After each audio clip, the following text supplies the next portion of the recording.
The phenomenal AJ Styles is expected to retire at the Royal Rumble, which is this Saturday.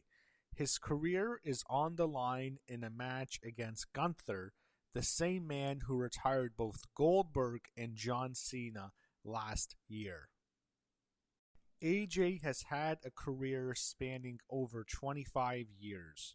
He's best known for his incredible athleticism in the ring and the endless catalog of great wrestling matches he's had over the years. Now, there is a glaring question here. Will Saturday be the end of his wrestling career or just his WWE career? He's very close friends with the Young Bucks, Matt and Nick Jackson.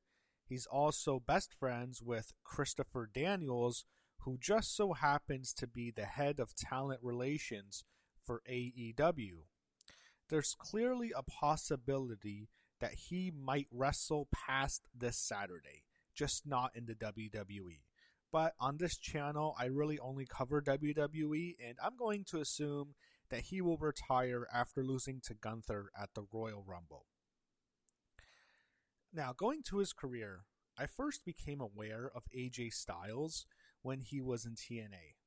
I can recall the early days of TNA when they were on weekly pay-per-view. He was a TNA original. He was there from day one, and he really shined in TNA when he was the face of the X Division. It was, at that time, in the early 2000s, really a revolutionary form of wrestling, displaying incredible athleticism that we did not see in the WWE at the time. In many ways, the X Division was the natural successor to the Cruiserweight division of WCW. It really paved the way, and AJ was actually in WCW in like the final months that it existed. Didn't do too much. I mean, he wasn't there long, but he was in WCW, so that's another promotion he was in. In 2005, he had a bunch of great wrestling matches, and that's really where I think TNA took off. From 02 to 04, he was really good there as well. But I think 05 was really where TNA, I think, really made a name for themselves. And that's when I think they got on Spike. And AJ just had tremendous matches in the X division and also in the regular division when he was pursuing the title. The Ultimate X, if you don't know what it is, it's like a match in which there's this, like, it's almost like these four giant ropes set up above the ring, and you have to retrieve an X in the center. It can be extremely dangerous, and AJ really shined in those. But the one match that really stood out in his whole TNA run, I think most people would agree with this who were watching at the time, probably still his best match, was the classic triple threat match he had with Christopher Daniels and Samoa Joe at Unbreakable. He won that match, and it was just an all-time classic triple threat match. If you haven't seen it, you must watch it. Eventually, he really left the division, and he pursued the NWA TNA Championship. Throughout his run, he had great matches with Kurt Angle, Christian Cage, Samoa Joe, of course, who probably is his best rival. Abyss, an underrated rival of his. He had a great match at Sting. And there were many more. It's so hard to go through all the matches in TNA, but really, he is the face of TNA.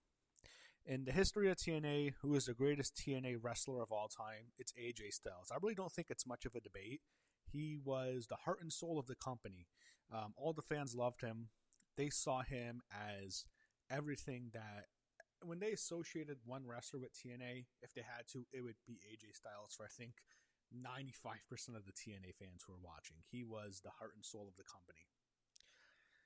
Now, personally, I began to really lose interest in TNA during the Main Event Mafia stuff. It was like they would always push these former WWE guys who would come in, and many times they would go over the TNA originals, which a lot of the people who watched TNA never liked. Then they brought in Hulk Hogan and Eric Bischoff, and that's really when the company changed in 2010. They went head-to-head with Raw, didn't work. And AJ at that time, he was paired with Ric Flair, which I never thought was a good fit. He would have his own robe. I just was never into that. And I think over the years, his career in TNA got stagnant. They lost viewers, and like it didn't seem like he was doing too much. Like, you know, in the 2000s, he's lighting the world on fire. by the early 2010s, not too many people were talking about him. And there's this infamous promo when Dixie Carter, and this was when AJ was having a contract dispute with the company, so this was kind of a shoot. She claimed that AJ hadn't had a 5-star match in years or something along those lines. And I think AJ was motivated after it. I think that pissed him off, and he used it as motivation after he left TNA. I really believe that. He felt he was being lowballed in the negotiations, which he really was. And eventually he left the company, and this led to a major career resurgence for him in New Japan Pro Wrestling when he became the leader of the Bullet Club. He also worked Ring of Honor at that time, I believe. But in New Japan, he went on to become the IWGP Heavyweight Champion. He had the best run of his matches in his career in those 2 years in New Japan or whatever. It was just an incredible run. He was insane. He was phenomenal in New Japan. And some of his opponents were against Kazuchika Okada, Hiroshi Tanahashi, who also just retired a few weeks ago at Wrestle Kingdom. Tetsuya Naito was definitely one of his better opponents. And that's when they were doing the Styles Clash as this dangerous move. And there were some incidents where some guys actually got hurt. But the match at Naito, I remember at a Wrestle Kingdom being real good. Kota Ibushi and Shinsuke Nakamura, of course. His last match in New Japan was against Nakamura at Wrestle Kingdom 10, over 10 years ago now. Nakamura won the match. It was tremendous, an excellent match. And then Nakamura and AJ Styles, alongside Doc Gallows and Carl Anderson, all left New Japan in early 2016. It was reported that all four had signed with the WWE, and I remember that being a major news story. It was really surprising, and I never thought AJ would ever go to WWE. I just didn't think, and this is a totally different WWE, where they were very much against pushing people past a certain age, and the fact that AJ was, I think at that time, 38, it was like they never would bring people in who were that age. Now, totally different story. But he had one of the greatest debuts in WWE history when he was the third entrant in the Royal Rumble match in 2016. He got a massive pop from the crowd, and I'll never forget his reaction. He was about to cry. You see it, and I think he did. He was almost wiping a tear from his eye. Like, he was not expecting that kind of reaction. It had gone out a little bit earlier, and when the theme music happened, it was totally different theme music, so nobody really understood who it was. But once on the screen it said the Phenomenal, that got a pop, and when it said AJ Styles, it's like the roof went off. The roof exploded. He comes out, massive ovation in Orlando, I believe, at that Royal Rumble.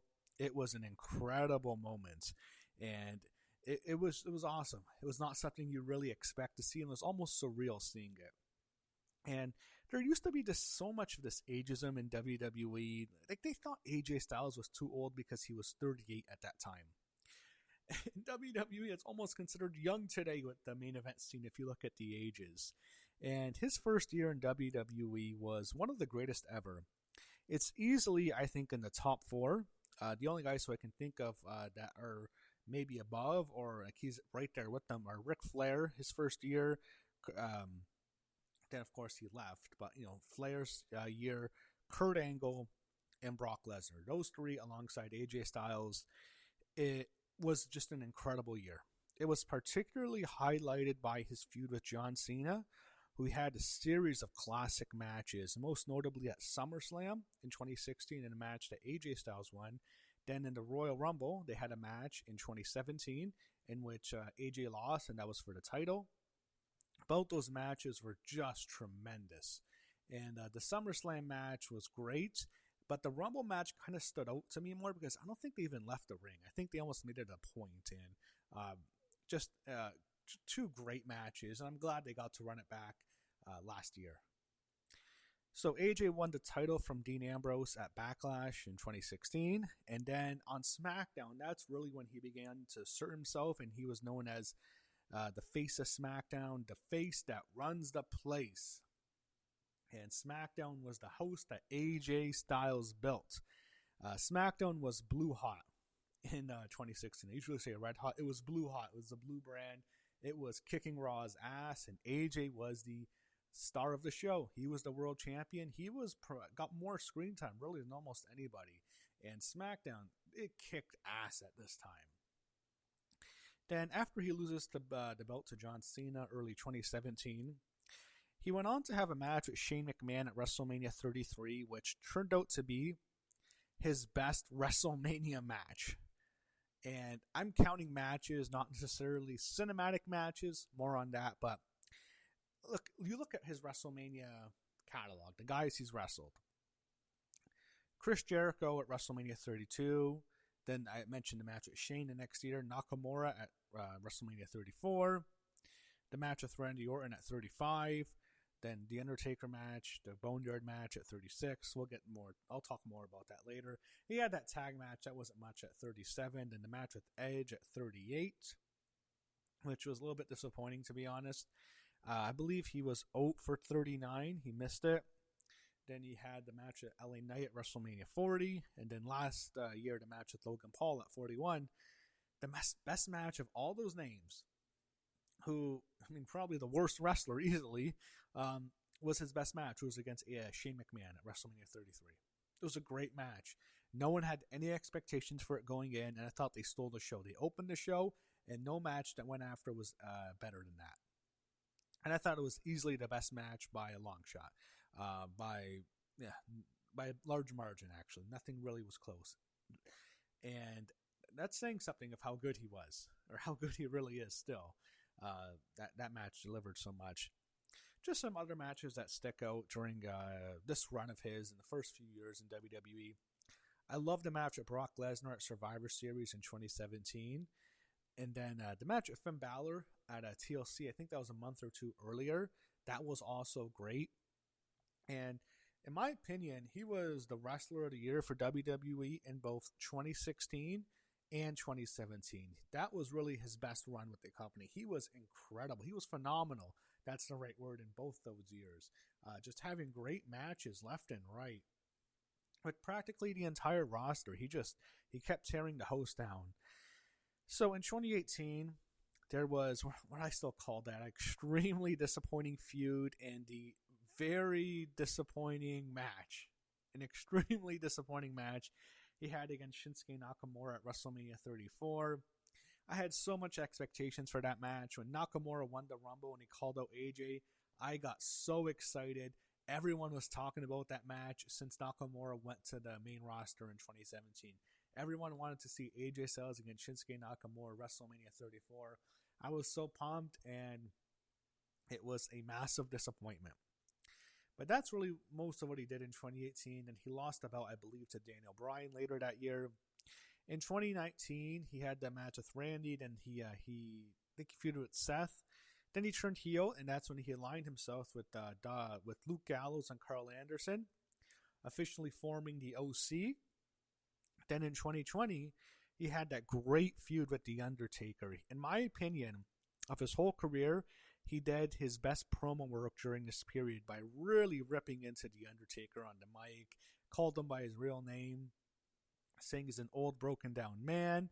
And then the WrestleMania match, of course, everything changed when COVID happened, and it turned into a cinematic match, taped. And you might think it's not a real WrestleMania, not a real WrestleMania match, but as just it's hard to really think of it as a match, like as a cinematic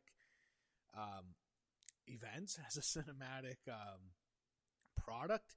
It was incredible. It was just an amazing fight. The Boneyard match was awesome. I call it the Boneyard Classic.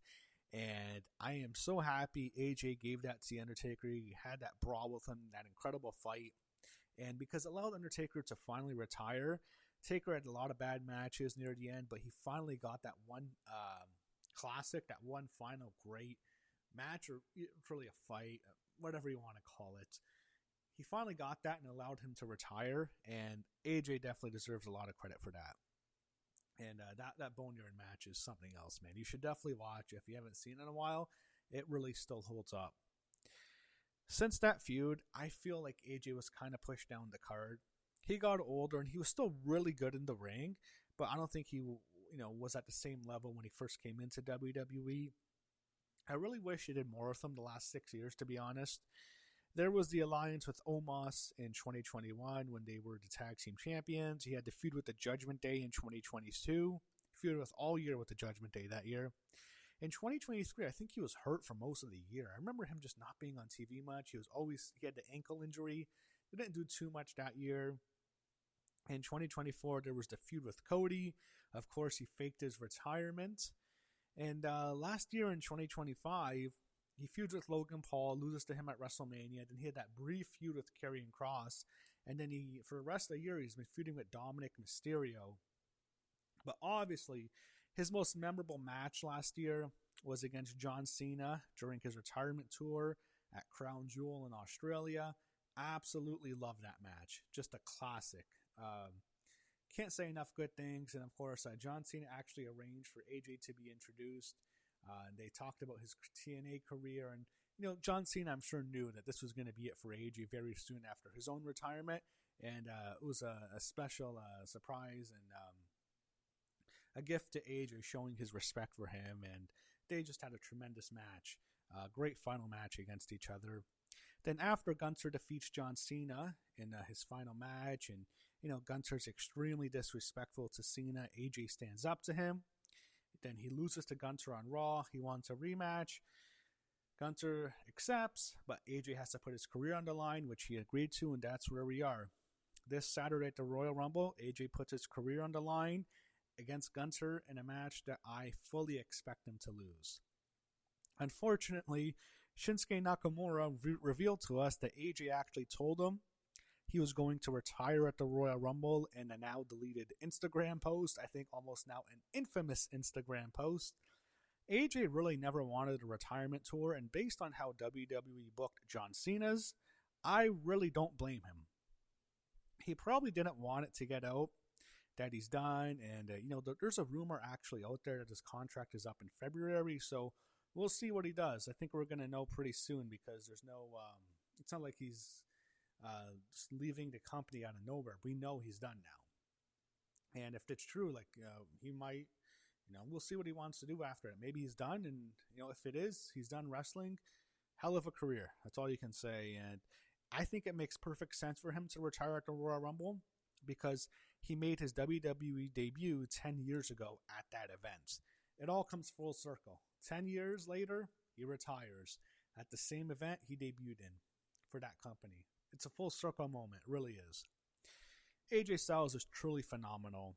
He had a phenomenal career with phenomenal matches and feuds. In the ring, he is easily one of the all-time greats. Rank him however you want. He's up there, no doubts. One of the best to ever do it. Just incredible. Phenomenal. That's the right word. I also just had to bring this up. He made me laugh more than any other wrestler due to his reaction when he was told by, I think this guy was a troll trying to get a reaction of him, that he has a big following in the gay community or whatever it was, and AJ has the best reaction. The gay community? I still laugh at that to this day. It's unintentionally hilarious. There were times where I'd almost get myself sick from laughing so hard at it. His reaction, it's just so funny. AJ, he can be entertaining, even when it's not supposed to be. And people say, he's never been the greatest promo, but in that moment, he can be very entertaining. That's hilarious. It is so funny. It's still a clip I watch sometimes. I've never laughed so hard at anything related to wrestling as much as I laughed at that. That is, that's so funny. And anyways, look, AJ Styles is a legend, one of the all-time greats. If this truly is it, and I expect it to be, all I can say is thank you, AJ.